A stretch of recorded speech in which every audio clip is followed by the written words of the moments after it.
Gajwel Pragnapur municipal పరిధిలో 13వ వార్డులో CC road పనులకు శంకుస్థాపన చేసిన పీసీసీ అధ్యక్షుడు నర్సారెడ్డి.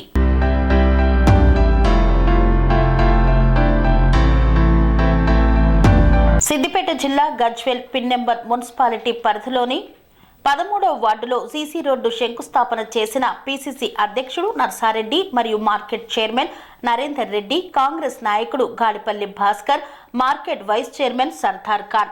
ఈ సందర్భంగా నర్సారెడ్డి మరియు గాడిపల్లి భాస్కర్ మాట్లాడుతూ గత బీఆర్ఎస్ ప్రభుత్వం 10 సంవత్సరాలలో గజ్వేల్ పట్టణంలో చేసింది ఏమీ లేదన్నారు. కాంగ్రెస్ అధికారంలోకి వచ్చిన తర్వాత 2 కోట్ల రూపాయలు గజ్వేల్ మున్సిపాలిటీలోని 20 వార్డులకు శాంక్షన్ చేయడం జరిగిందన్నారు. సీసీ రోడ్ల నిమిత్తం ప్రతి వార్డుకు 10 లక్షల రూపాయలతో సీసీ రోడ్డు నిర్మించేందుకు టెండర్లు ప్రకటించాము కాబట్టే వచ్చే మున్సిపల్ ఎలక్షన్లలో కాంగ్రెస్ పార్టీని గెలిపించి గజ్వేల్ ప్రజ్ఞాపూర్ మున్సిపల్ అభివృద్ధికి తోడ్పడాలని, ప్రజలందరూ కూడా కాంగ్రెస్ పార్టీని గెలిపించి పట్టణంలో ఉన్న వివిధ వార్డులలో సంక్షేమ కార్యక్రమాలు నిర్వహించేందుకు ప్రజలందరూ ఆశీర్వదించాలని కోరారు.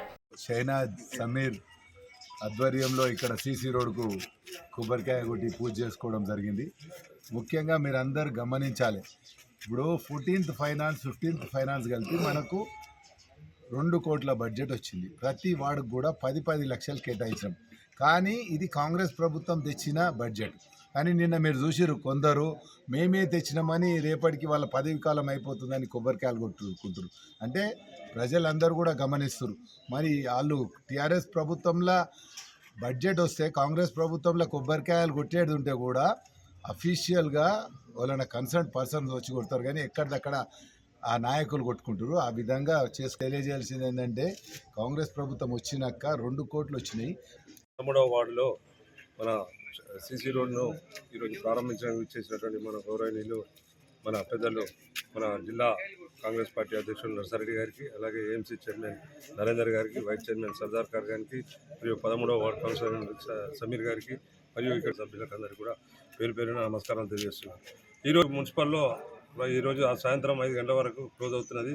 ఇప్పటి వరకు కేసీఆర్ గారు ఇక్కడ 3 పర్యాలు మన గజ్వేల్కు తీరని అన్యాయం జరిగిన సంగతి గజ్వేల్ ప్రజలందరూ కూడా గమనిస్తున్నారు. ఎందుకంటే ముఖ్యంగా తిప్పలవుతుందో మనందరికీ తెలుసు.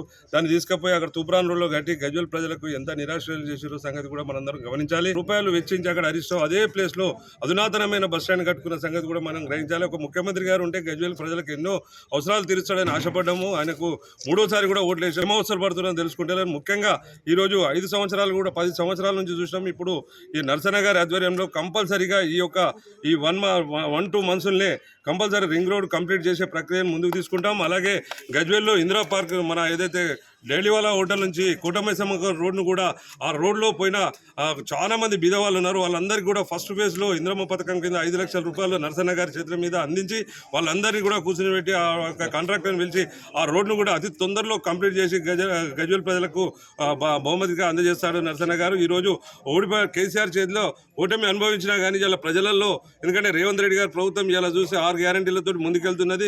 మనం 10 సంవత్సరాలుగా 10 రేషన్ కార్డులు కూడా గజ్వేల్ ఇవ్వలేని పరిస్థితి ఉంటే ఈరోజు మనం వార్డులో 20 వార్డులలో తిరిగి ఇలా 1000 అప్లికేషన్ తీసుకొని ప్రతి ఒక్కరికి రేషన్ కార్డు అందే విధంగా మనం ప్రయత్నాలు చేస్తున్నాం.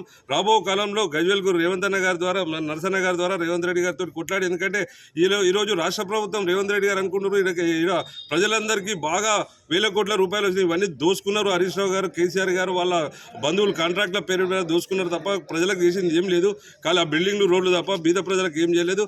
ఇప్పుడు రేవంత్ రెడ్డి గారి ప్రభుత్వంలో నర్సన్న గారి ఆధ్వర్యాన పెద్ద ఎత్తున ప్రజలు చురుకునే విధంగా రేపు రాబో మున్సిపల్లో నర్సన్న గారి ఆధ్వర్యంలో మున్సిపల్ కైవసం చేసుకున్నట్టయితే 5 ఏళ్ళు రేవంత్ రెడ్డి గారి ప్రభుత్వం ఉంటుంది. ప్రతి బీదవాళ్ళకి, మేమందరం కూడా పార్టీలు మారింది, బీదవాళ్ళకి ఏం చేయలేదనే నర్సన్న గారిని, రేవంత్ రెడ్డి గారిని నమ్ముకుంటే రేపు ప్రజలకు న్యాయం చేస్తామని చెప్పి ఆ పార్టీలన్నీ విడిచిపెట్టి ఈరోజు కాంగ్రెస్ పార్టీలో చేయడం జరిగింది. అందుకు తప్పనిసరిగా గజ్వేల్ మున్సిపల్ ప్రజలందరికీ న్యాయం చేసే విధంగా ఏదైతే భూములు కోల్పోయిన వాళ్ళకు డబుల్ బెడ్రూమ్లు ఇస్తున్నాము, ఇప్పుడు ఆ ప్రక్రియను కాకుండా ఇంద్రమ్మ పథకాలలో వాళ్ళ ప్లేస్లు ఉన్నదాన్ని ఫస్ట్ ప్రియారిటీగా. అనురాగానికి అమ్మ ఆదర్శం, ఆరోగ్యానికి Sri Sai homeo stores and clinic. అనుభవం, అర్హత, అంకిత భావం కల డాక్టర్లచే చికిత్స. అన్ని రకాల ఆరోగ్య సమస్యలకు నమ్మకమైన ఎంపిక Sri Sai homeo stores and clinic. Diabetes, కీళ్ల నొప్పులు, సయాటికా, వెన్నుముక సమస్యలు, థైరాయిడ్, నిద్రలేమి, మానసిక సమస్యలు, ఋతు సమస్యలు, అన్ని రకాల దీర్ఘకాలిక వ్యాధులకు ప్రత్యేక హోమియో వైద్యం. అందరికీ అందుబాటులో అంతర్జాతీయ హోమియో వైద్యం Sri Sai homeo stores and clinic. మీ ఆరోగ్య సమస్య ఏదైనా ఇప్పుడు పరిష్కారం సాధ్యం. సైడ్ ఎఫెక్ట్ లేని వైద్యంతో సంపూర్ణ ఆరోగ్యం కొరకు సంప్రదించండి Sri Sai homeo clinic and stores, Bhavani Nagar, Ambedkar Nagar road, old Alwal, Secunderabad. సంప్రదించాల్సిన ఫోన్ నంబర్స్ 9000751751 మరియు 9000422525.